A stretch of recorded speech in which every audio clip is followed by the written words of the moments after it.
A baoe maoa krenat e plije da tudu alodik historiu Torgal, en aros bannou treset brudet.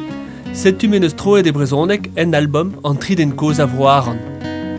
Kalz amzer en eus pase da la ka frazenou brezonek diouz men na lagadennou. Na reir, na rever.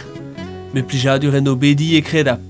A pez a blija kalz meskaj trei vantresadennou, a zo karagoinap, hag steven an istor a zo interesant mat. Chanchara eo deus un trao koz, fin trao hag dremene ba journal Tintin, ba blaveioù deg a trevugen pevarugen, peogwir just war, un aroz a he, nen a pot, Torgal, hag c'hoariat trao a bob seurt, a pas trao mod, nen on gulevo a hanket de gantotou den historiou, met gwire, hiz a vel ba vu a zeja chankalz deus un aroz edel, da la rade, hiz a d'or bugale gant ur plar, ne ket dirouek, un trao bonzi, zevek e golestan kastank.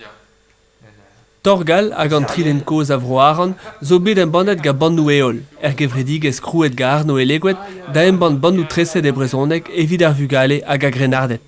Labourat a ra ga stalioù braz evel dargo pe bayar da laka Torgal, boulig a bilik pe titeuf da goze al brezonek. Ha ne ket pe gwir evez kavet a leurioù-se e galek ne vezin ket prenet e brezonek.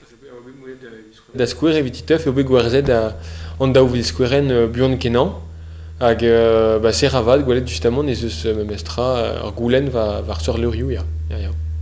Ha tud zo zo ken o deus laredin oa farsusor e brezonek eget e galek, tu gwellariz. A ben ermiz e teuio emeaz ar Agnea, un album al de Torgal, pem album de Zarzik du, hag un niver en nevez eus boulig a bilik.